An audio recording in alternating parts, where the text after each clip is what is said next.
Bismillahirrahmanirrahim.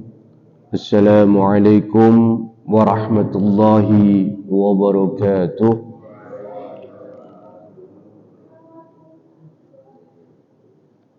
Alhamdulillahilladzi amarana bil jalisi ma'al arifin wal firari minal jahilin al ghafilin.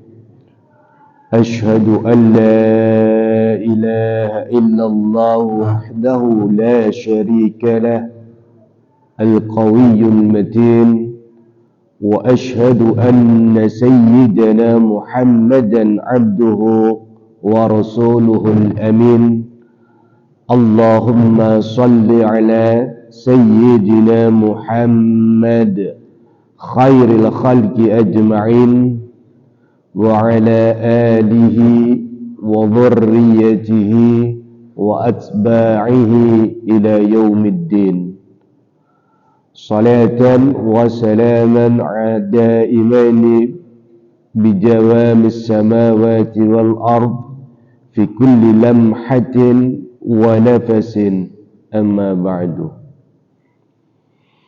Alhamdulillah, segala puji kita panjatkan kepada Allah Subhanahu wa taala atas hidayah, atas rahmat dari Allah Subhanahu wa taala lah kita dimudahkan langkah kaki kita, dilapangkan hati kita, disehatkan jasad kita sehingga kita bisa melakukan salat jamaah, kita bisa bersyukur kepada Allah yang mana nikmat-nikmat tersebut tidak bisa kita hitung dengan hitungan jari, tidak bisa dihitung dengan hitungan manusia, yang mana nikmat tersebut adalah karunia yang luar biasa dari Allah Subhanahu wa ta'ala. Salawat serta salam kita aturkan kepada baginda Nabi Sayyidina Muhammad sallallahu alaihi wasallam, karena beliaulah yang mengajarkan kita, karena beliaulah yang bisa memberikan kita syafaat kelak di yaumil qiyamah. Amin ya rabbal alamin. Baik para jamaah sekalian yang dirahmati Allah Subhanahu wa taala, insyaallah kita masih dalam rangkaian pembahasan surah Fatihah, yang mana nanti spesifikasinya kita akan membahas tentang lafal basmalah. Kesempatan kali ini insyaallah kita akan mengupas lafal basmalah ini berkenaan dari sisi syariat fikihnya. Dari fikihnya itu seperti apa? Kalau kemarin kita sudah belajar, kita sudah mengupas surah Fatihah, basmalah dan lain sebagainya dari sisi tafsirannya, dari sisi bahasanya. Sekarang kita lanjutkan pengupasan lafal basmalah dari sisi fikihnya. Al-hukmu al-thani, qala rahimahullahu ta'ala wa nafa'ana bihi wa bi'ulumihi fid dharain.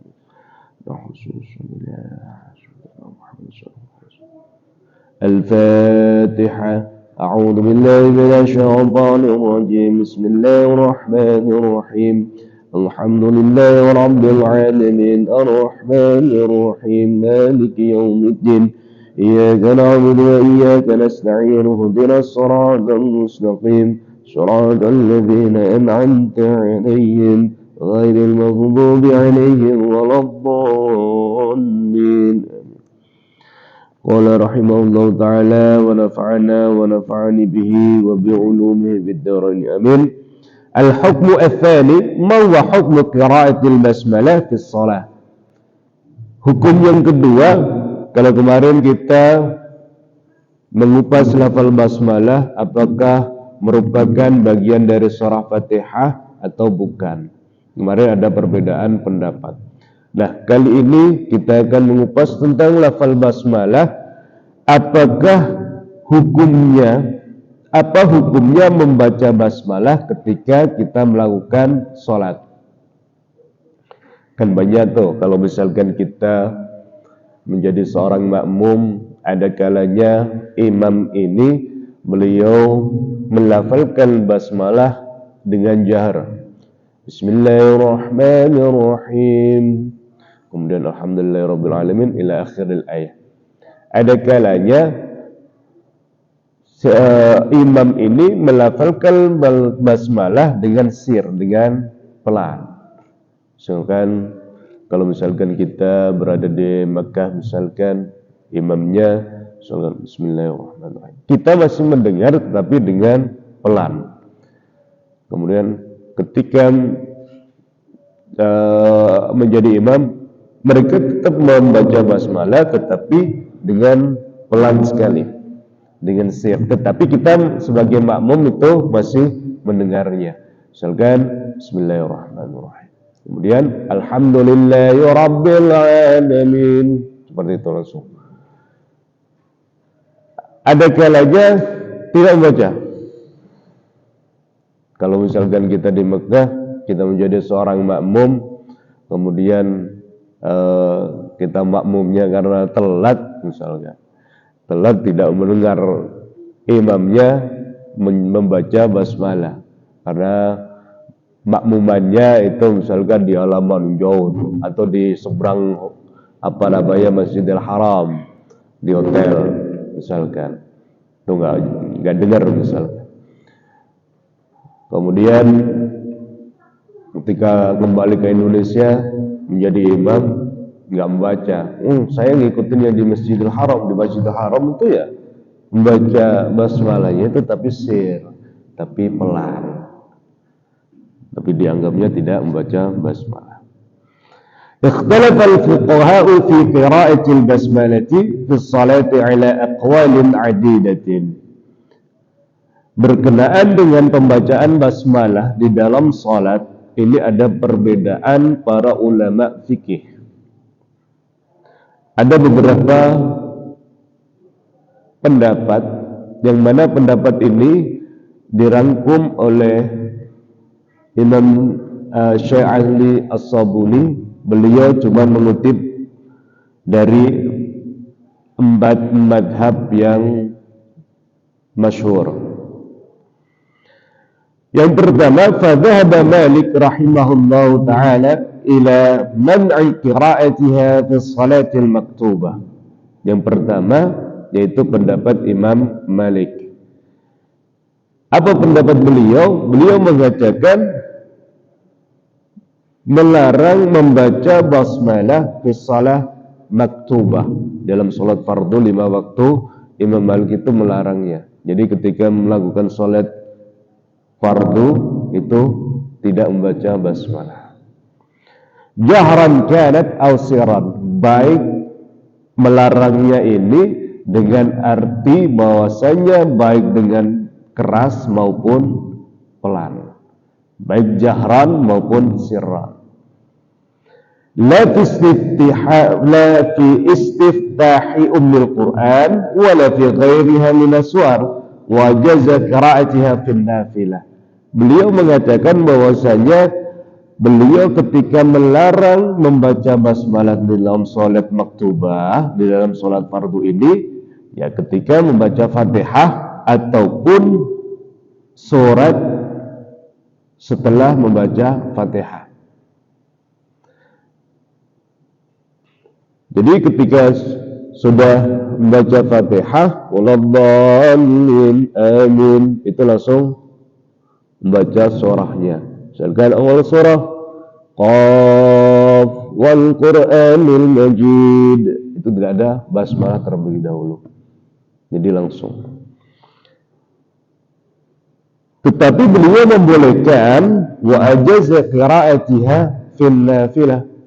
Kalau di dalam salat fardu itu beliau melarangnya, tetapi dalam salat sunnah beliau memperbolehkan. Jadi kalau salat fardu beliau melarangnya, tapi kalau dalam salat sunnah beliau memperbolehkan. Ya, memperbolehkan. Yang kedua, wa dhahaba Abu Hanifah rahimahullah ta'ala ila anna al-musalliya yaqra'uha sirran ma'al fatihati fi kulli rak'atin min raka'atis salat. Yang kedua, pendapat dari Imam Abu Hanifah. Beliau berpendapat bahwasanya seseorang ketika sholat itu diperbolehkan membaca basmalah sebelum baca Fatihahnya tadi itu dengan sir, dengan pelan. Dengan pelan. Jadi diperbolehkan itu kalau Imam Abu Hanifah. Jadi tidak apa-apa membaca basmalah, tetapi dengan catatan, yaitu harus sir, harus pelan.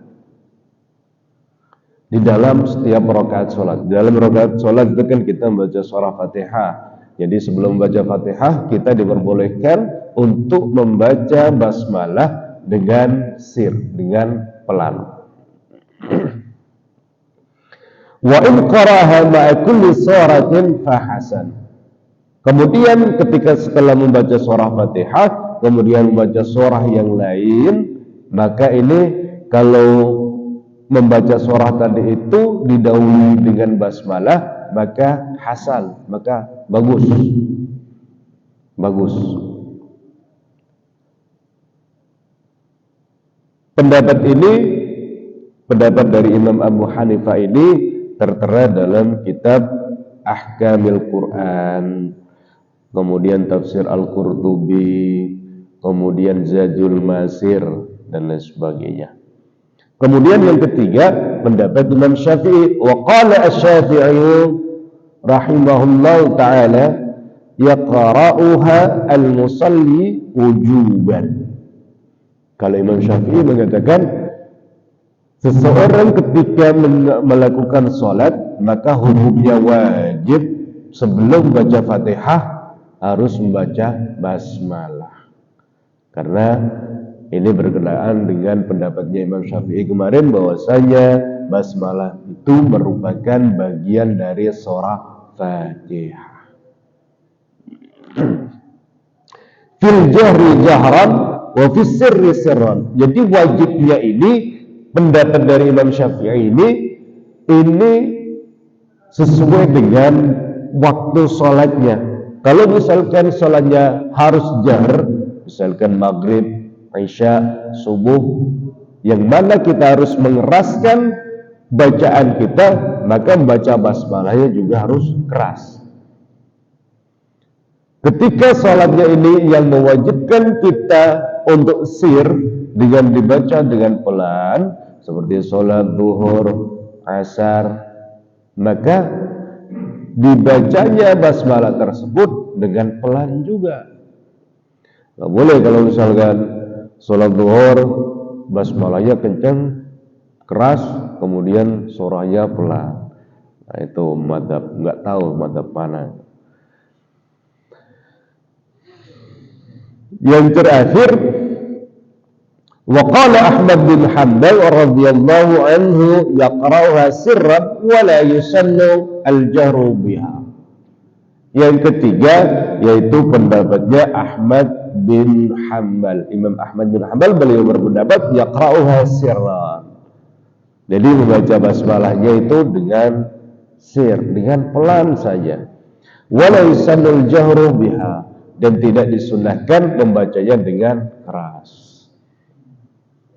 Tidak dibacanya itu dengan suara yang keras. Keempat perbedaan tersebut,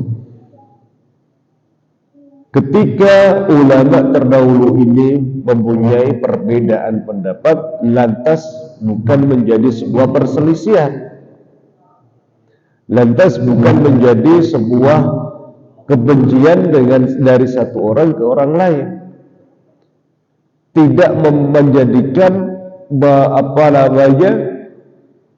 satu pendapat ketika tidak sesuai dengan pendapatnya lantas beliau menyalahkan, enggak. Tetapi ketika ada perbedaan tersebut dari sisi syariat fikihnya, maka saling menghargai,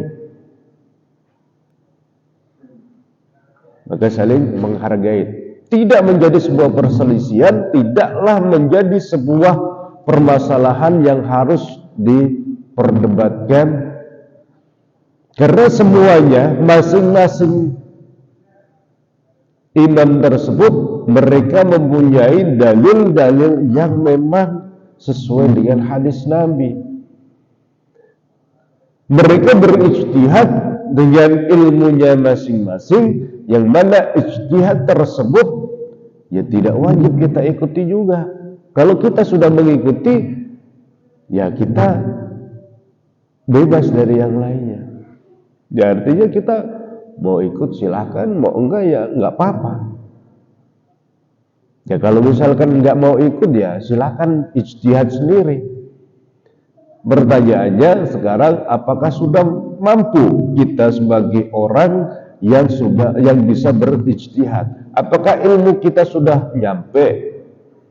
Kita bebas untuk berijtihad, tetapi dengan catatan seorang mujtahid, seorang yang ingin beristinbat hukum itu harus menguasai berbagai bidang ilmu. Tidak hanya fikih, tidak hanya cuma bisa baca fikih saja, tetapi ya tafsir iya, balaghah iya, nahwu iya, sharaf iya, tafsir iya, asbabun nuzul iya, asbabul wurud iya, ilmu hadis iya, mustalah hadis iya, dan lain sebagainya. Harus menguasai semuanya. Tidak lantas cuman baru belajar fikih kemarin sore kemudian langsung berijtihad. Itu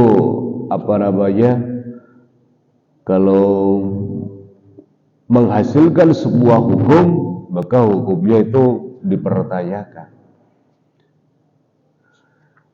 Baik, wasababul khilaf, apa sih yang menjadi perbedaan keempat madhab tersebut ketika berpendapat bahwasanya ada yang tidak memperbolehkan baca basmalah, ada yang membacanya dengan keras, dengan sir dan lain sebagainya.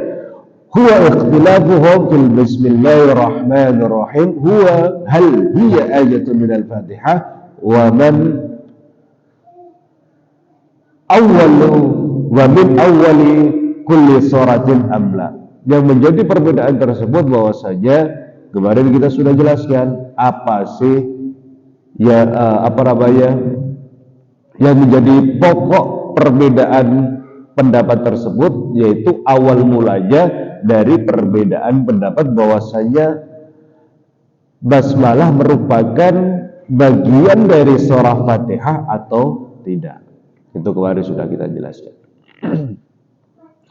Wa syai'un akhar wa huwa ikhtilafu ara' salaf fi hadzal bab. Ada salah satu pendapat dari ulama salaf, salah satunya qala Ibnul Jauzi fi Zadil Masir, salah satunya yaitu pendapat Imam Ibnul Jauzi di dalam kitab Zadul Masir, wa qad ikhtalafa al-ulama'u hal lil basmalah min al-Fatihati am la, fihi an Ahmad riwayatani. Bahwasanya ada perbedaan bahwasanya kemarin tentang basmalah merupakan bagian surah Fatihah atau bukan. Beliau mengatakan Imam Ahmad ini meriwayatkan dua hadis. Fa amma man qala innaha min al-Fatihati fa innahu yujabu qira'atiha fi salat idza qala bi wujubil Fatihah. Orang yang mengatakan bahwasanya basmalah merupakan bagian dari surah Fatihah, maka membaca basmalah ketika sholat maka hukumnya wajib karena merupakan bagiannya. Wa amma man lam yarha min al-Fatihati fa innahu yaqul qira'atuha fi shalah sunnah ma 'ada Malikan rahimahullahu ta'ala fa innahu la yustahabbu qira'atuha fi shalah. Yang berpendapat bahwasanya basmalah merupakan bukanlah bagian dari surah Fatihah ini, beliau mengatakan qira'atuha fi shalah sunnah. Ketika ada orang membaca Fatihah dalam salat, ya hukumnya sunnah, kecuali Imam Malik. Kalau Imam Malik, beliau mengatakan la yustahabbu qira'atiha fi shalah, tidak di tadi itu tidak diperbolehkan membaca Fatihah ketika sholat karena itu merupakan karena basmalah bukanlah bagian dari surah Fatihah, itu ayat independen. Makanya ada perbedaan jumlah ayat dalam Al-Quran, tapi pendapat yang masyhur jumhurul ulama mengatakan bahwasanya jumlah ayat dalam Al-Quran itu 6.666. Nanti berbeda lagi kalau misalkan mengatakan bahwasanya basmalah itu bukanlah bagian dari surah Fatihah, artinya dia itu ayat independen, ayat yang ayat tersendiri karena bukanlah bagian dari surah Fatihah. Dan dalam tiap surah, makanya kalau kita lihat di penulisan Mushaf Utsmani, ya kan, Bismillah kemudian dipisah, ya kan, yaitu menjembatani berbagai macam pendapat, ya,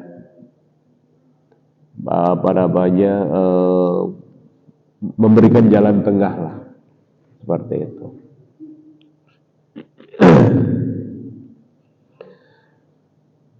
واختلفوا في الجهر بها في الصلاة فيما يجهر به فنقل جماعة عن أحمد أنه لا يسن الجهر بها وهو قال أبي بكر وعمر وعثمان وعلي. Kalau kemarin yaitu Imam Ahmad bin Hanbal, beliau kan membacanya dengan sir seperti yang ada di Makkah, ya. Kalau di Makkah, ya, makanya kelihatannya terdengarnya itu cuman alhamdulillahirabbil alamin awal, ya, tapi padahal itu membaca basmalahnya itu sir, bismillahirrahmanirrahim, seperti itu. Kemudian alhamdulillahirabbil alamin keras. Imam Ahmad bin Hanbal, beliau mengatakan bahwasanya membaca basmalahnya itu dengan sir itu merupakan perkataan dari Abu Bakar, Khalifah Abu Bakar, Umar, Uthman dan Ali, wa Ibnu Mas'ud. Kemudian mazhab Tsauri,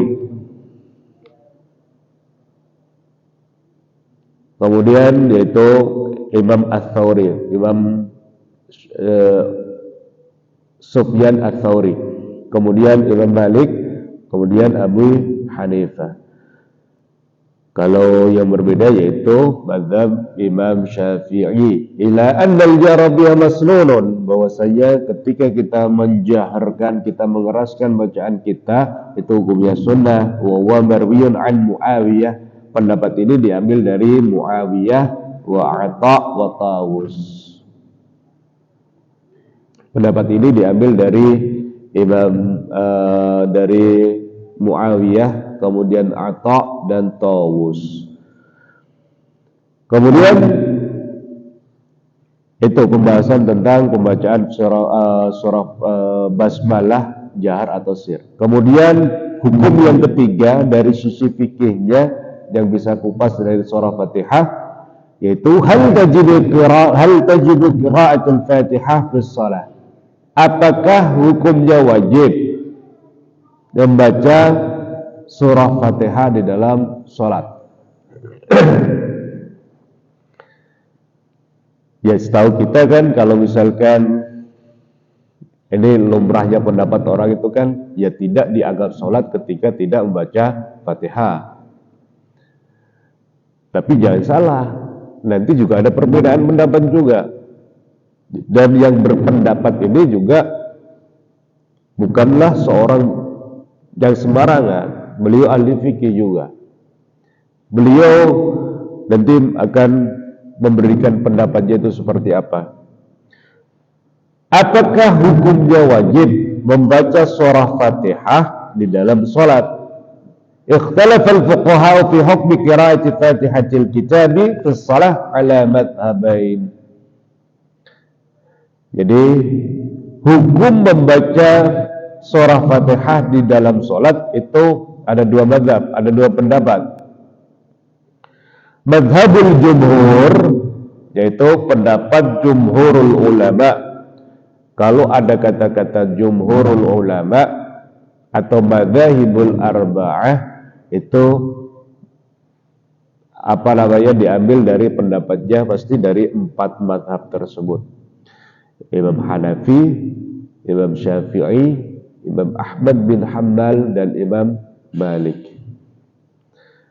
Beliau mengatakan anna qira'atul Fatihati syartun li sihhati shalah. Faman tarakaha ma'al qudrati 'alaiha lam tasih salatuhu. Jumhur ulama, para ulama mengatakan, konsensus ulama, mereka mengatakan bahwasanya barang siapa tidak membaca surah Fatihah di dalam salat, maka salatnya tidak sah. Padahal dia itu mampu dalam artian ya bisa membaca, bisa menghafalkan, bisa posisi waktu ketika sholat, ketika menjadi seorang makmum. Misalkan pertama, mampu ini kan multi tafsir. Mampu dalam artian ya kita bisa membacanya. Kita bisa membaca surah Fatihah tetapi tidak mau, malas misalkan baca surah Fatihah, maka sholatnya tidak sah. Kita mampu menghafalkan surah Fatihah tetapi tidak mau menghafalkan, maka sholatnya tidak sah. Kita mampu, imamnya baru baca surah pendek misalkan. Kemudian kita Allahu Akbar, kemudian kita nggak mau baca surah Fatihah, itu kalau konsensus ulama itu mengatakan tidak sah. Meskipun nanti juga ada perbedaan pendapat. Karena di dalam fikih itu, kalau kita belajar fikih ya, nggak usah besar-besar fikihnya. Fikih Fathul Qorib. Fathul Qorib itu kan cuma berapa halaman, paling sekitar 60-an halaman, tipis. Dalam kitab Fathul Qorib yang dikarang oleh salah satu ulama, itu kan ketika kita sholat itu kan harus baca surah Fatihah. Tetapi kalau misalkan dia itu adalah seorang mu'allaf, al-mu'allafatu qulubuhum, yaitu ketika dia itu seorang mu'allaf, dia belum bisa membaca, belum bisa menghafalkan dan lain sebagainya. Itu bagaimana? Ya, kalau misalkan dia itu bisa menghafalkan ayat-ayat pendek, misalnya surah Fatihah ini susah nih, ya sudah diganti dengan ayat-ayat pendek.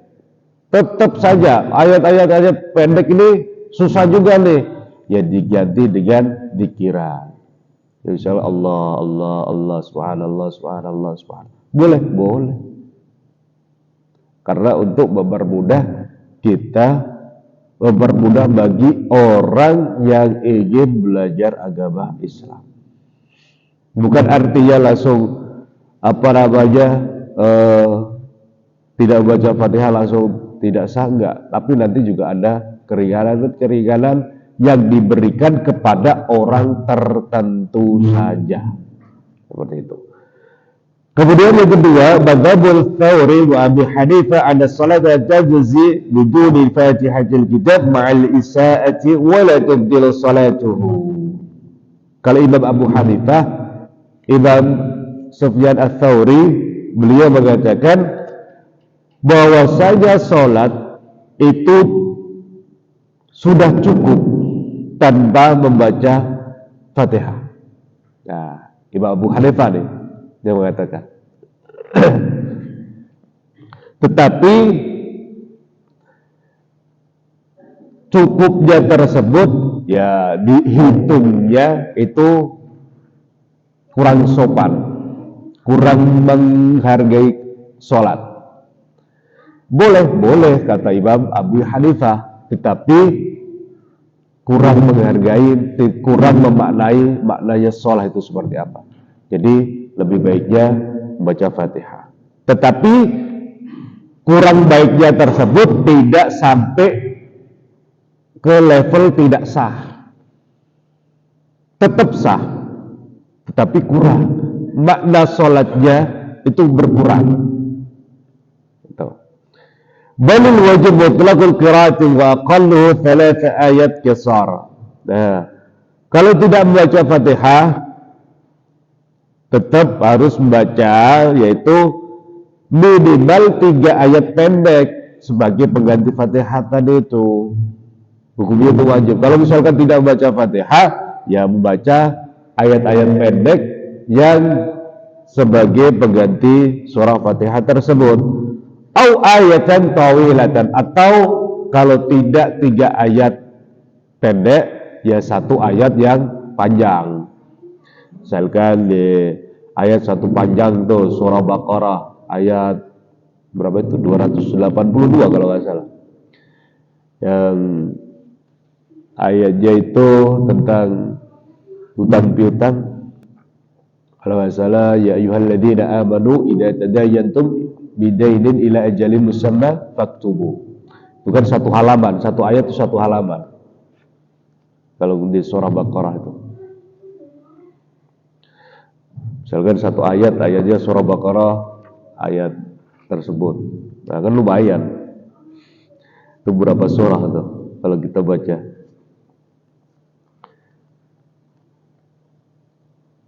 Adilatul jumhur. Kemudian pendapat-pendapat tersebut juga berdasarkan dalil dari Nabi. Pendapat konsensus ulama, jumhurul ulama, yaitu Imam Malik, Imam Syafi'i, dan Imam Ahmad, beliau berpendapat begitu karena berdasarkan dalil apa? Istadalla jumhuru ala wujubi qiraatil Fatihati bima yali. Mereka dalilnya apa? Awalan hadits Ubadah bin As-Samit wa qawluhu alaihi salatu wassalam la salata liman lam yaqra' bi Fatihatil kitab. Berdasarkan hadis Nabi, yaitu tidaklah dianggap salat ketika seseorang tersebut tidak membaca Fatihah, tidak membaca surah Fatihah. Jadi tidak sah kalau tidak membaca surah Fatihah. Itu yaitu jumhurul ulama. Jadi Imam Syafi'i, Imam Ahmad bin Hanbal, dan Imam Malik. Yang kedua, berdasarkan hadis Abi Hurairah anna Rasulullah sallallahu alaihi wasallam qala man salat salatan lam yaqra fiha bi ummil kitab fa hiya khidaj ghair tamam. Yang kedua, berdasarkan hadis yang diriwayatkan dari Abi Hurairah radhiyallahu anhu, bahwasanya Rasulullah sallallahu alaihi wasallam bersabda, qala man shalla salatan lam yaqra fiha bi ummil kitab fa hiya khidaj. Barang siapa yang melakukan salat tetapi dia tidak membaca surah Fatihah, maka sholatnya itu tidak sempurna. Tidaklah sempurna sholatnya tersebut. Kemudian yang ketiga, hadis Abu Sa'id Al-Khudri yang diriwayatkan dari Abu Sa'id Al-Khudri, beliau mengatakan, amarana an naqra bi Fatihatil Kitabi wa ma tayassara. Beliau mengatakan Rasulullah sallallahu alaihi wasallam memerintahkan kepada kita untuk membaca surah Fatihah atau yang lebih mudah dari surat tersebut. Jadi ketika sholat, kalau misalkan dia itu belum hafal surah Fatihah, maka diperbolehkan baca yassara minhu. Maka diperbolehkan apa? Mengganti surah yang lain yang lebih mudah. Misalnya surah Fatihah ini panjang misalkan. Ya misalkan diganti dengan satu ayat, misalkan Hamim, atau 3 ayat. Hamim, Ain, Sin, Qaf. Atau misalkan berapa ayat? Serah. Kemudian qalu fa hadhihi al-athar kulluha tadullu ala wujub qira'ati al-Fatihah fi as-salati fa inna qawluhu salatu wassalam la salata liman lam yaqra' لا صلاة لمن لم يقرأ بفاتحة الكتاب يدل على نفي الصحة وكذلك حديث أبي هريرة فهي خداج قال عليه الصلاة والسلام ثلاثا يدل على النقص والفساد فوجب أن تكون قراءة الفاتحة شرطا لصحة الصلاة. Kesimpulan dari beberapa hadis tersebut mengatakan bahwasanya membaca surah Fatihah di dalam sholat itu adalah hukumnya wajib. Karena berdasarkan dengan hadis Nabi, yaitu barang siapa tidak membaca surah Fatihah di dalam sholat, maka tidaklah dianggap sholat. Atau hadis yang kedua, yaitu fayya khidaj, yaitu sholatnya dianggapnya itu kurang sempurna. Maka dari itu membaca surah Fatihah merupakan syarat sahnya sholat. Maka hukumnya wajib. Kemudian adillatul Hanafiyah istadalla ats-Tsauri wa fuqaha'ul Hanafiyah ala sihhati as-salati bi ghairi qira'atil Fatihati bi adillati minal kitabi was sunnah. Kalau Imam Sufyan ats-Tsauri dan Imam Abi Hanifah, beliau berpendapat cukup, enggak apa-apa enggak baca Fatihah, salatnya sah. Tapi meskipun ada kurangnya, tetapi tetap sah. Beliau berpendapat dari Quran dan hadis. Yang pertama dari Al-Quran, beliau mengambil dari ayat fa'ammal kitabu faqaulu ta'ala faqra'u ma tayassara minal Quran. Di surah Al-Muzammil ayat 20. Faqra'u, maka bacalah kalian ma tayassara, ayat yang mudah bagi kalian minal Quran, yaitu ayat-ayat Al-Quran yang mudah bagi kalian untuk membacanya. Maka cukuplah baca ayat-ayat tadi selain surah Fatihah tersebut. Maka beliau berpendapat tidaklah wajib.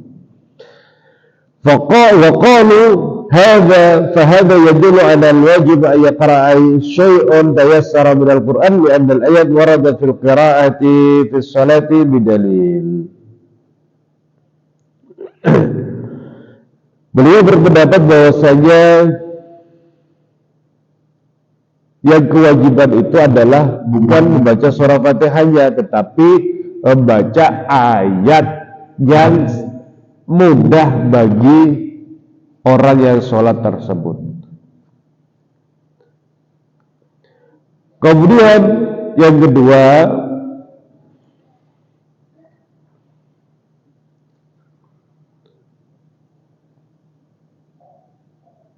wa amma sunnah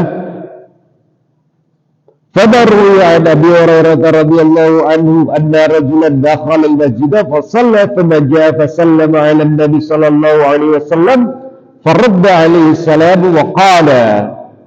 Yang kedua berdasarkan dari hadis Nabi, suatu ketika seorang laki-laki dia masuk ke masjid kemudian melakukan sholat, kemudian datang kepada Nabi kemudian mengucapkan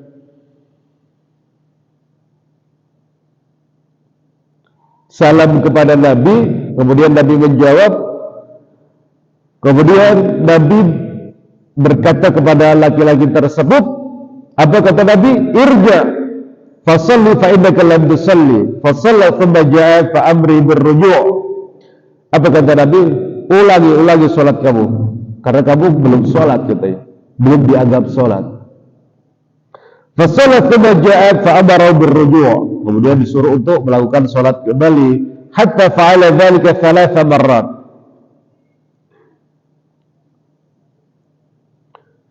Sampai Nabi mengatakan tersebut itu sampai 3 kali. Faqala walladhi ba'athaka bil haqqi ba'usna ghairahu.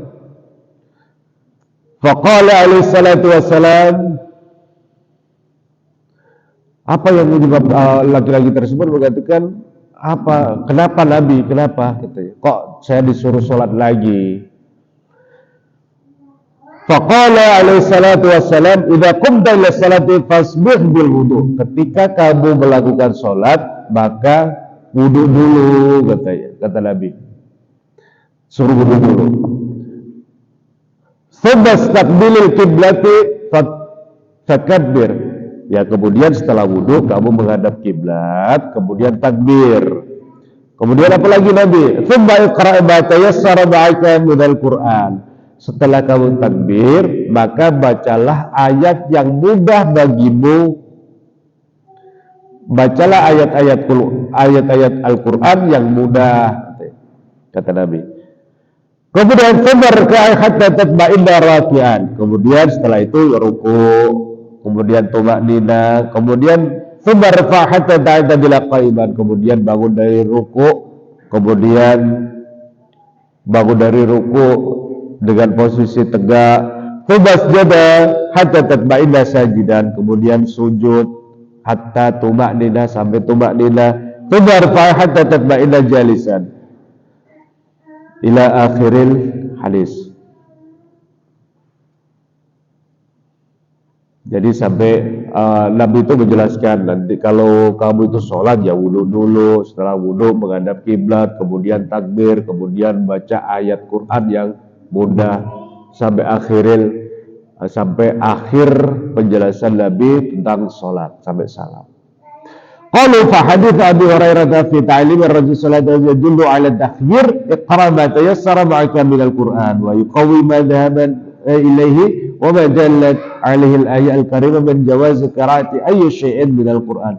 Jadi hadis tersebut menjadi dalil bahwasanya membaca surah Fatihah itu hukumnya tidak wajib, hukumnya sunnah, bisa diganti dengan 3 ayat atau ayat-ayat Al-Quran yang mudah bagi orang yang sholat tersebut. Wa ada hadithu Ubadah bin As-Samit, faqad hambaluhu ala nabiyil kamal la ala nabiyil haqiqah, wa manahu indahum la salata kamilatan liman lam yaqra bi fatihatil kitab. Walidhalika qalu tasihhu as-salat ma'al karahiyah, wa qalu hadzal hadits yushabbihu qawluhu salatu wassalam la salata li jaril masjid illa fil masjid. Jadi Imam Ubadah tadi itu mengatakan bahwasanya ketika tidak membaca surah Fatihah itu tidak sempurna sholatnya, tidak sampai membatalkan sholat, tidak. Tetapi Allah itu kurang suka ketika ada orang menjalankan sholat tetapi tidak membaca surah Fatihah. Kemudian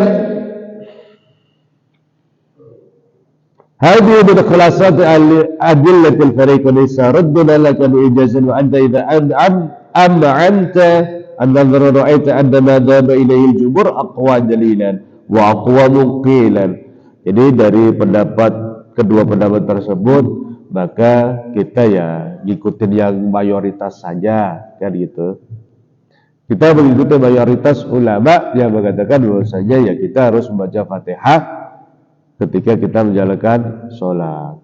Jadi tidak dianggap sholatnya ketika kita tidak membaca surah Fatihah.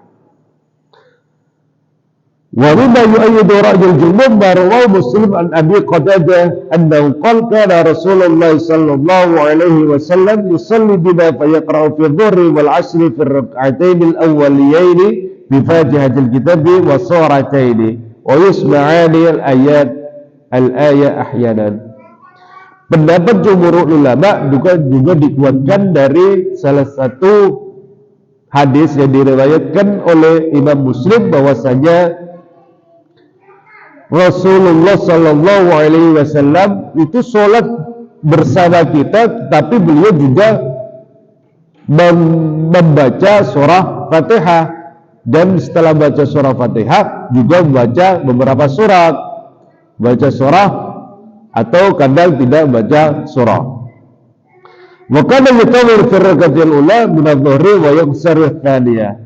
Dan ketika Rasul itu sholat bersama kita, kemudian membaca surah-surah setelah surah Fatihah, itu apa?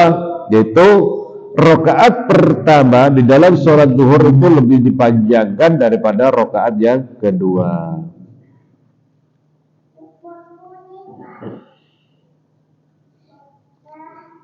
Wa kadzalika fi subuh. Kalau subuh ya surat yang pertama lebih panjang daripada surah yang kedua. Qala Tabari yaqra bi ummil Qur'an min fi kulli rak'atin fa in lam yaqra biha lam yujizhu illa mithlaha min al-Qur'an 'adad ayatiha wa hurufiha. Kalau Imam Qurtubi mengatakan dia membaca Fatihah itu dalam setiap rakaatnya dan tidak bisa diganti dengan surah yang lainnya, ya. Lam yaqra biha lam yujizhu illa mithla min al-Quran wa adadu ayatuha wa hurbi. Maaf, yaitu bisa diganti walau illa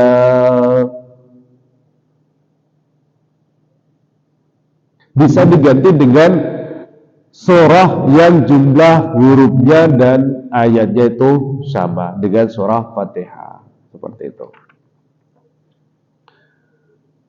Nah, itu sudah jelas semuanya ya untuk apa namanya pembacaan surah Fatihah. Saya langsung di pembahasan yang ketiga biar nanti tidak ngambang dalam pembacaan fikihnya. Al-hukmu ar-rabi' hal yaqra'ul ma'mum khalfal imam. Kalau misalkan kita menjadi seorang makmum, kemudian apakah kita membaca surah Fatihah juga atau tidak? Yang pertama, ittafaqal ulama 'ala al-ma'mum idza taraka al-imam raki'an fa innahu yahmilu 'anil qira'ah. La yajma'ihim 'ala suqati qira'an wa bi ruku'il imam. Kalau misalkan kita menjadi seorang makmum kemudian masih memungkinkan kita membaca surah Fatihah, maka bacalah surah Fatihah tersebut. Ini qaulul jumhurul ulama. Kalau misalkan imamnya masih berdiri. Tapi kalau misalkan imamnya sudah ruku, tidak memungkinkan kita untuk membaca surah Fatihah, maka tidak usah membaca surah Fatihah. Yang pertama, fadzaba Syafi'i wa Ahmad ila wujubi qira'atil Fatihah khalfal imam, sawa'un kana as-shalah sirriyah aw jahriyah. Pendapat yang pertama yaitu Imam Syafi'i dan Imam Ahmad bin Hanbal, beliau mengatakan bahwasanya membaca surah Fatihah itu hukumnya wajib ketika kita menjadi seorang makmum, baik sholat yang sifatnya harus dikeraskan maupun dipelankan. Yang kedua, wa dhaba Malik ila anna salata idza kanat sirriyah qara'a khalfal imam wa la yaqra'u fil jahriyah. Kalau Imam Malik beliau mengatakan bahwasanya ketika salatnya ini misalkan di salat zuhur yang sifatnya sir, dibacanya pelan, maka baca surah Fatihah. Tetapi kalau misalkan dia itu jahar, maka tidak usah baca surah Fatihah. Kalau misalkan sholat maghrib, sholat isya, sholat subuh, itu tidak usah baca Fatihah, cukup imamnya saja, kita cukup mendengarkan. Kalau Imam Malik. Kemudian yang ketiga, Imam Abu Hanifah, ila annahu la yaqra khalfal imam la fi sirriyah wala fil jahriyah. Kalau Imam Abu Hanifah, beliau mengatakan bahwasanya ketika kita menjadi seorang makmum, ya, makmum, kita posisinya sebagai seorang makmum, maka itu nggak usah baca Fatihah, nggak apa-apa. Ketika kita la yaqra khalfal imam la fi sirriyah wala fil jariyah, mau salatnya sir mau jahar, kita nggak usah, nggak apa-apa. Itu. Jadi ada 3 pendapat. Imam Syafi'i, Imam Ahmad itu hukumnya wajib. Kalau Imam Malik itu kalau sir dibaca, kalau jahar tidak. Kalau Imam Abu Hanifah mau sir mau jahar kita nggak usah. Itu perbedaan pendapatnya. Istadalla Syafi'i wal Hanabilah bi haditsil mutaqaddim wa huwa qawluhu la salata liman lam yaqra'a bi Fatihatil Kitab. Kalau Imam Syafi'i kemudian Imam Ahmad bin Hanbal, beliau mengatakan berdasarkan dengan hadis Nabi tadi itu la salata liman lam yaqra'a bi Fatihatil Kitab. Ya, tidak dianggap salat bagi orang yang tidak baca Fatihah, seperti itu. Fa'idul lamdu'an yashmilu al-imam wal-ma'mum sawa kana salat sirriyah jariyah fa man lam yaqra' bi Fatihatil Kitab lam tasih salatu. Jadi dalilnya itu dalil umum, digunakan untuk semuanya, baik sir, salatnya sir mau jahar, tetap wajib baca surah Fatihah. Kemudian wastadalla Imam Malik ala qira'atil Fatihah idza kanat as-salat as-sirriyah bil hadits al-madhkur wa ma na'a min al-qira'ati khalf al-imam idza kanat as-salat jahran liqali ta'ala. Wa idza quri'a al-Qur'anu fastami'u lahu wa ansitu la'allakum turhamun. Kalau Imam Malik itu mengatakan bahwasanya kenapa kok kalau membacanya itu yang sir saja, jahar tidak? Karena berdasarkan dengan ayat Al-Qur'an di surah Al-A'raf ayat 204, wa idza quri'al Qur'anu fastami'u lahu wa ansitu la'allakum turhamun. Ketika ada seseorang membaca Al-Qur'an, terjemah bebasnya, ketika ada seseorang membaca Al-Qur'an dalam posisi ini adalah seorang imam, ketika dia itu membaca Al-Qur'an, membaca Fatihah dan surat-surat yang lainnya, maka kita harus mendengarkan dan diam. Makanya wajibnya itu disir saja, bukan dijahar. Jadi kalau kita menjadi seorang makmum, kemudian kita bermadzhab Imam Malik, kemudian makmumnya Allahu Akbar, kemudian membaca surah Fatihah, udah diam aja udah sampai rukuk tadi itu. Kemudian adalah Imam Abu Hanifah. Kalau Imam Abu Hanifah tadi itu apa namanya, baik sir mau jahar tidak baca. Faqad mana min al-qira'ati khalf al-imam mutlaqan amalan bil ayat al-karimah wa idza qari'a al-Qur'ana fastami'u lahu. Ya, kalau misalkan Imam Abu Hanifah kan tadi sir enggak, jahar juga enggak, itu berdasarkan ayat tadi itu sama. Wa idza quri'al Qur'anu fastami'u lahu wa ansitu la'allakum turhamun. Tuh. Jadi mau sir, mau jahar, tetap kita enggak usah baca surah. Wastadalla aidan bima rawiya 'an Nabi sallallahu alaihi wasallam annahu qala inna ju'ila al-imam liyu'tima bihi wa idza kabbara fakabbaru wa idza qara'a fa'ansitu. Ini dikuatkan dengan pendapat hadis Nabi bahwasanya imam itu sudah menyempurnakan bacaannya si makmum tersebut, maka si makmum tersebut tinggal mengikuti gerakannya imam saja. Faidah kabar fakabbaru, ketika imamnya Allahu Akbar, kita ikut takbir. Jangan dahuluin imam. Makmum takbir dulu, imam belum. Salah. Gitu kan. Makmum itu sam'an wa ta'atan. Kita sebagai seorang makmum itu yang mengikuti sami'na wa ta'na. Kita kalau orang Jawa bilangnya sendiko dawu. Imam mau ngapain ya kita ikutin saja. Fa idza qara'a fa'ansitu, ketika imam membaca surah Fatihah dan surah-surah yang lainnya, fa'ansitu, maka diam, dengerin. Itu pendapatnya Imam Abi Hanifah. Alhamdulillah kita sudah mengupas surah Fatihah dari berbagai sisi. Nah, ini insyaallah itu pembahasan terakhir tentang surah Fatihah berkenaan dengan tafsir, fikih, bahasa dan lain sebagainya. Wallahu a'lam bishawab. Silakan kalau ada yang pertanyakan. Kalau nggak ada kita tutup dengan doa kafaratul majelis. Silakan, ada? Nggak ada. Baik, kalau nggak ada, semoga apa yang kita pelajari hari ini bisa bermanfaat untuk diri kita, keluarga kita, dan orang lain. Semoga diridai Allah Subhanahu wa taala menjadi amal baik kita. Amin ya rabbal alamin. Kita tutup dengan doa kafaratul majlis. Subhanakallahumma bihamdika asyhadu an la ilaha illa anta astaghfiruka wa atubu ilaik. Wassalamualaikum warahmatullahi wabarakatuh.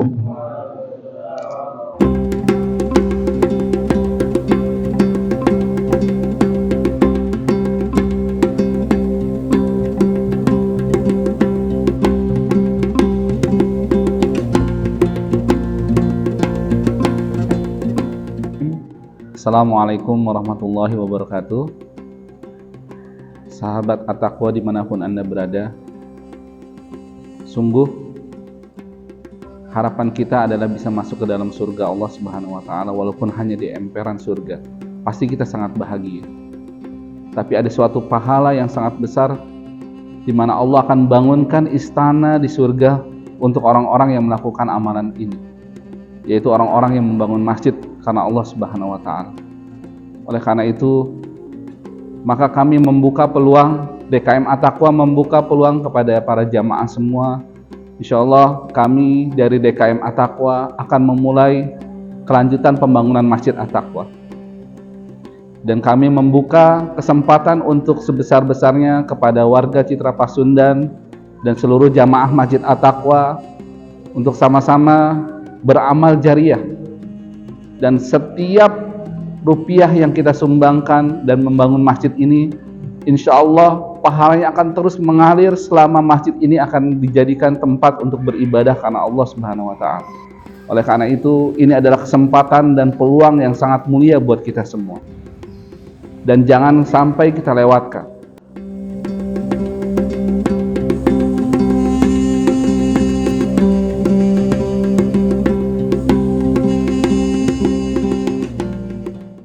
Tahap pertama, kami akan melanjutkan pembangunan berupa struktur pintu teras, karena pintu teras kanan, kiri, dan belakang masjid, karena di pintu-pintu inilah ketika hujan besar maka air masih masuk dan tambias.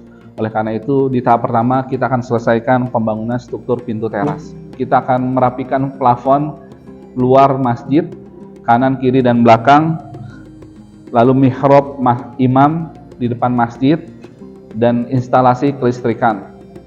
Dan tahap keempat, kita akan melanjutkan pembangunan interior masjid agar masjid ini sederhana tapi nyaman dan indah ketika kita beribadah di dalam Masjid At-Taqwa ini. Oleh karena itu, segera menghubungi panitia pembangunan Masjid At-Taqwa dan jadikan Anda adalah termasuk orang-orang yang berkesempatan untuk mendapatkan kebaikan dengan dibuatkan istana di surga oleh Allah Subhanahu wa taala, insyaallah.